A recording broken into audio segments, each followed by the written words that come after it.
Hello, beautiful people. I'm Yolanda Johnson-Bryant, and you're watching The Other Side of the Dash.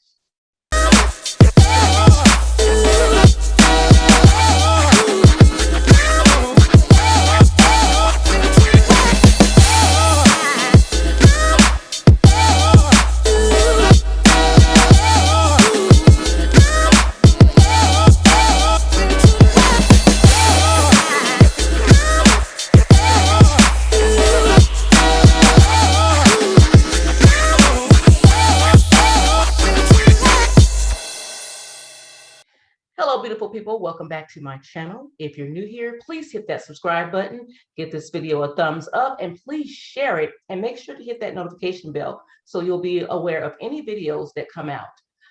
Also, if you are a current member here, thank you for supporting me. I really appreciate it. Now, I really want to get into today's conversation because we have a real estate expert here. And you guys know I love talking to real estate experts because we just bought our, I keep saying it's been about a year. It'll be a year in October, but we learned so much during this particular building process. We bought houses before, but we learned so much. And this market, it is so up and down. It's crazy. So I love talking to real estate experts because people want to know, should I buy a house now? Should I wait? Should I sell my house? What do I have to do to get into a house now? So today we're talking to real estate agent Victoria Ramos, and she was born and raised in the Dallas area, and she currently lives in the Dallas area. So she's going to talk to us a little bit about what's going on in the DFW market today, in the market as a whole. So Victoria, I look forward to talking to you. How are you doing today? Thank you, Yolanda, for having me here and with your Dashers. I am doing well today. This market is crazy, like you mentioned. It's hot. If you're a seller, very hot for you. If you're a buyer, very exciting for you. Right. So before we actually get into it, let's just give a little bit of your background. How long have you been in real estate? I've been in real estate for about a year. Okay. And I am with the Catalina Realty Group with Keller Williams, and my team leader has been in real estate for about 4 years. Okay. So I have the best mentors possible. And I mean, real estate, it's hot right now. That's why I've always leaned into researching real estate, and that's kind of what I was like, let me take the plunge. And so I made sure that I got the best education in real estate outside of being a real estate agent. I educate myself to see what opportunities I can provide for my buyers or sellers to make sure that they're getting the best out there. Awesome. Now, I find it very interesting. I'm going to ask you what piques your interest in real estate, because you come from a medical background. Yeah, I do. Big change. It's actually trying to set my own schedule. I have children, they're growing up. My first daughter, she was always, unfortunately, she got the brunt of everything. I was always working, right. Never there.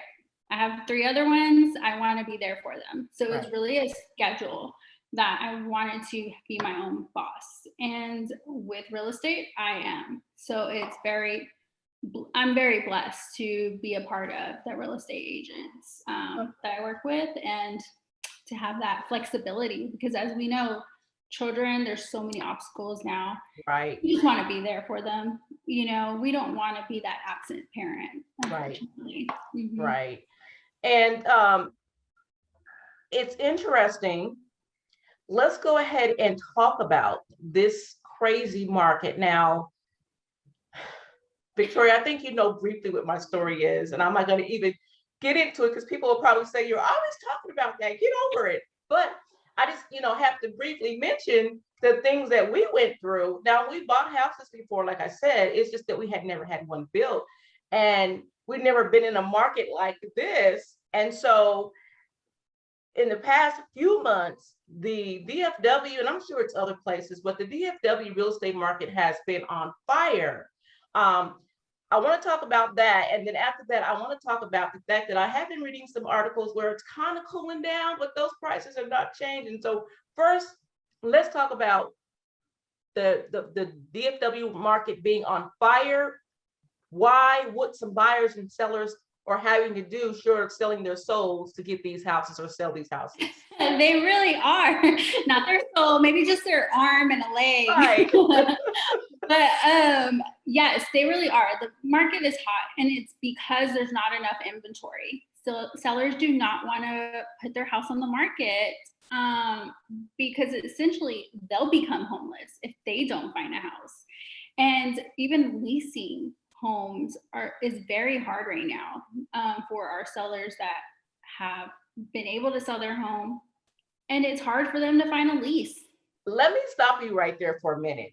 Okay. So you're the expert, I am not. So you're gonna have to school me.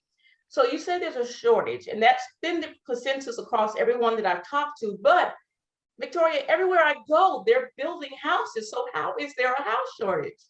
So they're building houses, and a builder that me and you know very well, I've had clients try to purchase houses from them, and they can't because they're building it and they have to wait until their inventory is released for them to even put it on the market. So they're trying to get permits on the back end, everything in place for them to start construction. And I just had a client a few weeks ago, the first weekend on the market, put a down payment on a new build, and now they have to wait for a foundation. They didn't go through maybe the same process as you going to design center and stuff, but they wanted an inventory home.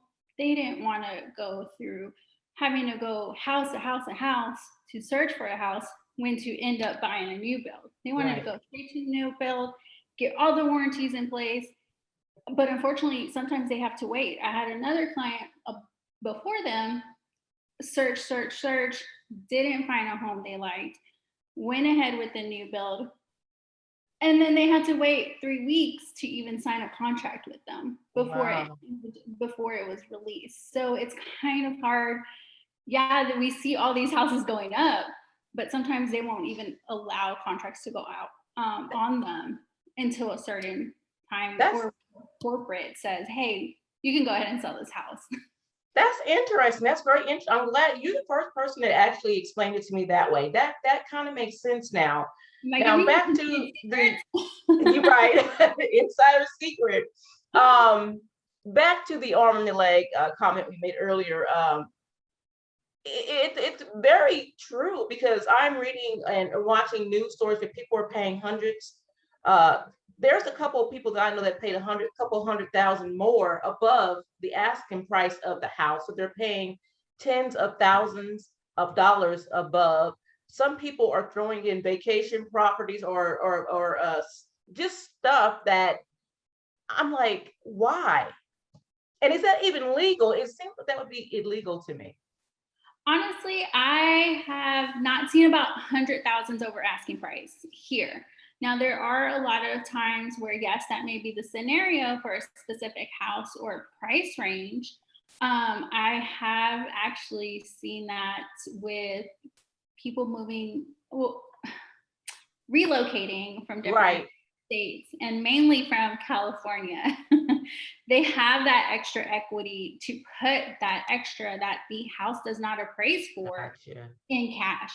So where maybe one of our neighbors is ready to sell their home, buy a new home, and they have maybe an equity of $20,000 that they can put extra on top of their down payment, where someone from California comes in and can put an extra $50,000 in equity plus their down payment.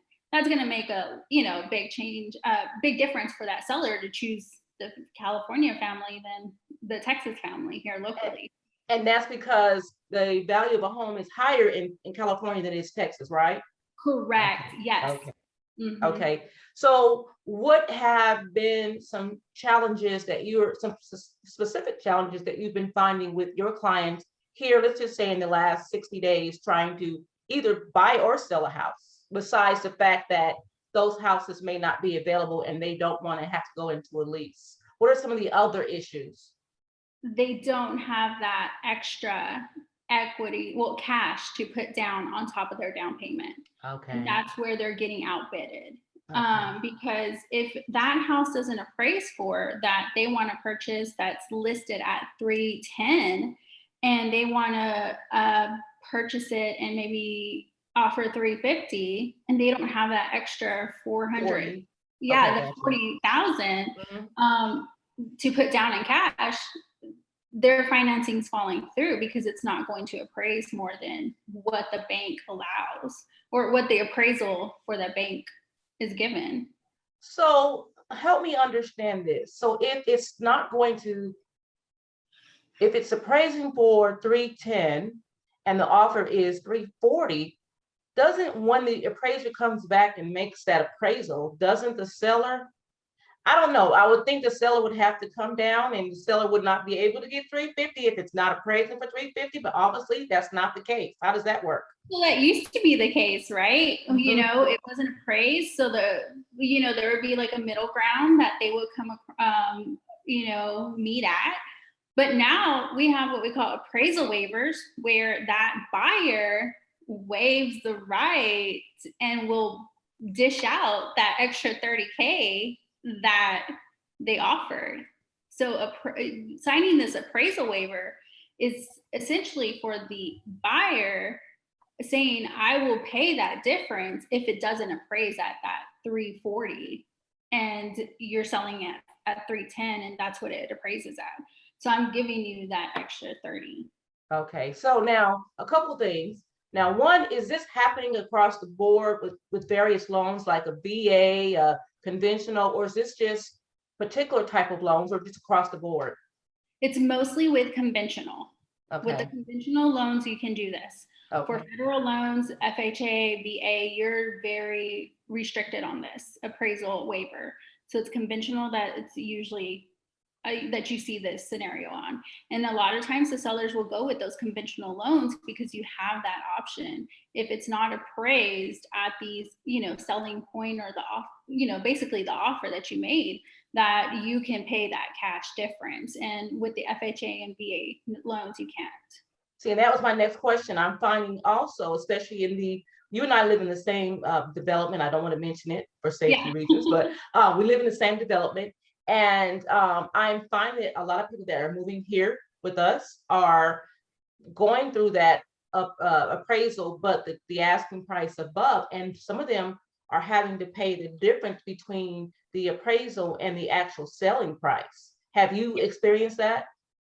I have experienced that. And also with the developments, it's a little bit different because me and you locked down a price that we had months ago. Right, right. Where when we close on that house, we still have that price in place. Where if someone has been in this development for 2 years, want to sell their house, and then get a buyer, and then they're pulling comps from months ago because technically that price was locked in place months ago or years ago. In your case, it's been a year. Yes. So they're pulling those comps even though it was just recently sold. So like me, I closed in May, but their comps are pulling for different houses that were also, the prices were set 8-9 months ago, because that's literally what we have, babies that are being built 8-9 months ago. Right. But in the case where, it's an established development and there's several houses on the market and they're all selling at above rates, those comps are higher, then you really don't have that appraisal difference. Okay. Because, their other homes are getting sold at that higher rate than what they actually listed for. So, yeah. Okay. So I was just reading recently and I saw a news story on the nightly news that the market is starting to slow down a little bit, but those prices are not. So just kind of confirm if the DFW um, market kind of coming back full circle, and if so, why those prices are still not changing. And I know part of the problem was, in addition to what you've already said, was lack of materials, lack of wood. And I sit here in my window and I look at the different houses and I'm like, I hear that there's a shortage on wood and supplies, but that house has been sitting there for like 3 months with with just a foundation, while this house and this house just started getting built, or this one was built. And I'm like, they're the same builder. What am I missing here? So can you help us with that? Yeah, so as far as for the shortage, I mean, I think it's kind of less COVID restrictions. These, Okay. these plants that they're getting the lumber from are now going into production more. So I think that's going to start, lifting up. But as far as for the shortage, well, really the market right now, I think it is kind of plateauing at this Okay. time. But I also think it's because we have a lot of discouraged buyers right now. They've been in the, search for months, and they're been outbidded several times, and they're kind of discouraged and kind of want to hold off. And then I also think that we have the summer, no COVID restrictions, more traveling. So more people are going out and doing their travels, living their normal lives. Right. But I think that it is going to pick up once, these restrictions on mortgages lift, and maybe houses have to go on sale because they're facing possible foreclosure. So Wow. before foreclosure, comes in play, the best option is to probably sell your house because you don't want that foreclosure on your, file, basically. Right. So best option is to sell your house before that and leave with some equity. That way you can start over, essentially. So the prices, of what I'm understanding with what you're saying, they're still not going down. So do you think after this summer vacation, um, and that kind of plateaus, do you think these prices will eventually come down? Because Victoria, I always tell people, my family is from East Texas. I lived here before. I lived in Little M, the Little M Frisco area, and I lived there for 6 or 7 years. And this right here was not heard of at that point. And I used to always tell people, if you cannot make it in Texas, you cannot make it anywhere. The cost of living, the houses are affordable, the job market, and whatever. And I find myself putting my foot in my mouth. So I'm wondering, these prices for these houses, do you think they'll come back down to normal, or is this the new normal?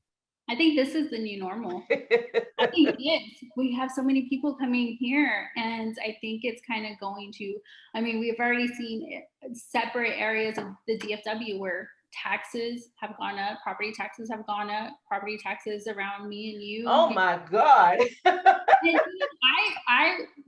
For a while, I lived in Grand Prairie when it was still a small town. And over the years, when we had our home there, they got so many things. IKEA, they got a indoor water park, they got so much outlets. Property taxes kept going up and up and up, and people just couldn't handle it. Right. And so they had to sell their houses. And I think that that's just because it's the norm. The property rates have gone up. Developments, not just home developments, but new, stores and new, entertainment. So it does bring up those home prices, and now more people are here. So I think this is going to be the new norm in prices. I don't see the prices going down. And it's sad because we do have people that don't qualify for, Right. that norm. So then they kind of have to take that back seat. So dealing with the clients that you have, especially the ones that are relocating, what are you finding are some of the reasons why are people flocking to Texas? The lower house prices Right. we had. Okay. Lower highs, I think the lower, basically. If you're coming from California, I had actually something happen to my AC this week. So, I know it was crazy. And so AC guy was here just talking small talk, and he was like, yeah, we couldn't find a house. So we rented an apartment. I just moved here from California. Oh, okay. Gotcha. Hard. When you're ready to buy that house, give me a call. Because yeah, I mean, he said basically it's going to be less expensive for him and his family to be out here than in California. And I get that. I mean, it's high. I've Yeah. seen pictures of gas prices being $4 or $5. That's ridiculous. Yeah. I have too. I lived in San Diego for 5 years, so I know, and I have seen those same people talking about how high gas is. And it's funny, one of my friends, she lives in Palm Desert, California. She was telling me she paid nearly $5 for gas the other day. And I was sitting here complaining about paying, was it 285 at Costco? And I'm like, okay, I need to be quiet. I know we complain about 285, but they're over there paying $5 a gallon. That's true. So, Now yeah. let's go a little bit into you. We were talking about the taxes. So if one of my dashers is thinking about buying a house, let's talk about buying for a minute, and they want to buy a house. Obviously, they should do their research and find a great realtor such as yourself. But explain to them a little bit, because I knew, but I didn't know. Had I known, maybe where we live may have not been an option, because our taxes, I would agree with, you would have to agree with me that if you've gotten your statement yet, they are extremely high for this coming year. And I understand that they need tax money to build stores, streets, especially where we live. We live out in the country. Yeah, we do. We got cows across the street. So, I understand, but I don't see anything being built. I'll just put that way. But pits and muds and in county, out of county, in city. Explain some of that. That's a lot. Let's explain PIDs and MUDs, why they should avoid it and why they maybe shouldn't avoid them.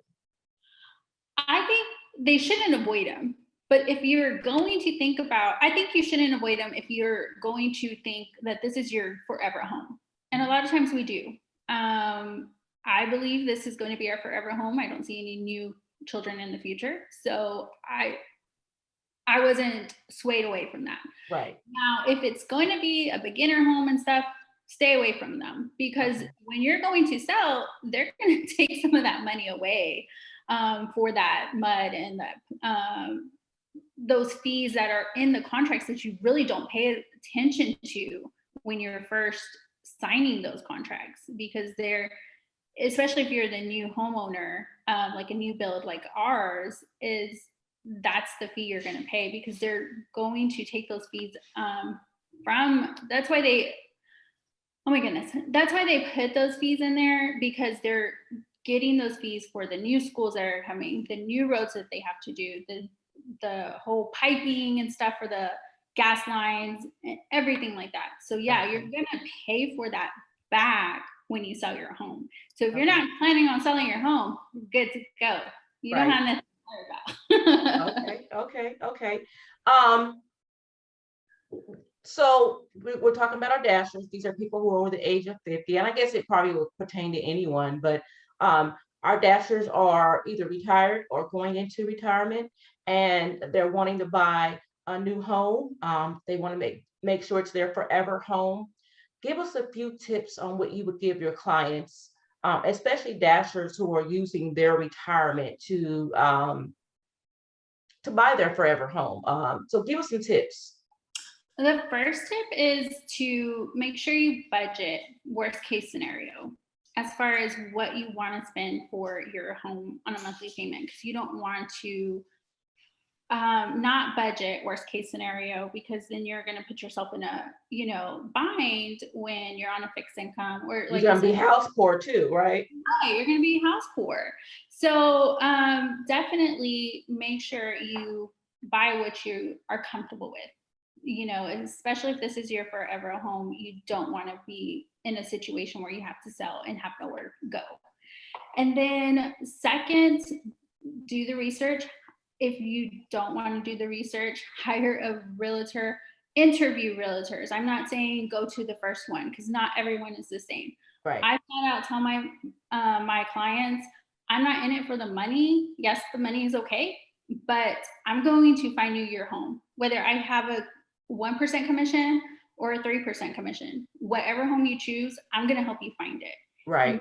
What my goal is to make sure you're comfortable in that area, you're comfortable with your home and your choice. I don't ever want you to feel forced to choose one home because you've driven 40 days in a row to different homes. No, that's what I'm here for. That's what you are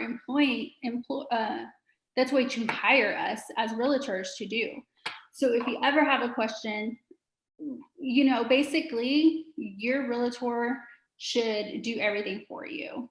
and make sure you interview make sure you interview lenders. A lot of realtors have preferred lenders. I do too. But we always tell our clients, if you believe you can get a lower rate, get us documentation. Our lender can review it, and he will flat out tell you, yes, go with this other lender. They're going to be more beneficial for you. So you also want to do that as well. But yes, the main thing is to make sure you interview your realtors. That's my best advice. Now, going back to the lenders, why do agents or agent companies, why do they have preferred lenders? What is the purpose of that? Is that just to have everything in-house, or what is the purpose of that? So our lender's not in-house. Preferred lender for us, it's mainly because he can keep a close date. He's giving our clients the best rates. If I have a client who loves a house, and if getting a 2-week close can get them that house, their offer accepted, I will call up my lender and say, is this possible? Because he is going to check everything, and he's going to give us the worst case scenario. Okay. And he's going to say, no, it's not possible. So that way I even know, okay, let's not even offer that. Or he's going to say, you know what? Yes, it's possible. I can get it done. And I have my buyers who are already pre-qualified with them. So it's more of like making sure I have a reliable lender. And I think a lot of agents do that because they want to make sure their lender is going to be the best for their clients and give the best service for their clients. Okay. Now, I know it's going to be hard for you to answer this question because the given fluctuation of the market, but typically, if it is even possible, when is a better time to buy a house? Is it Christmas? Is it summer? Is it fall? When is a better time, if you can even answer that question? So it used to be around the holidays. Okay. Everyone wanted to, sell. We sold our house in the holiday season back in 2019. It was right before the market went crazy. We had several offers in the first two days. So that was a surprise, right? It was a surprise because we weren't used to seeing that. Other realtors, we interviewed a lot of realtors. Other realtors were like, nope, it's going to sit on the market. We found our realtor who's actually my mentor. Yeah, we actually found our realtor who's actually my mentor. And she was like, no, this is what you need to do. And we did it, and it was on the market.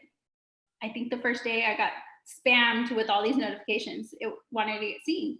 So yeah, it used to be in December and everyone wanted to move in the summer. Now it's all year round. Right, right. So get in where you can fit in. It's funny you say that because when my husband and I sold our house in North Carolina, our agent, she's an excellent agent there, Sandra Wright, she put our house on the market. First, she told us of all the things that we needed to do to prepare our house for sale and things that we didn't have to do that were not going to bring value. And that Friday, our house went on the market. She made us leave the house. By the time we came back by 6:00 that night, we had multiple offers on our house. And that Monday we were under contract. So now you're saying that could happen at any time. And don't just listen to realtors who might say, because they may not want to touch it, but you find someone who will touch that. So is that basically what you're saying? Yeah, that's basically what I'm saying. And that's why it's so important for you to interview realtors. We went through a few. We already had a goal in mind. And that's when I have a goal.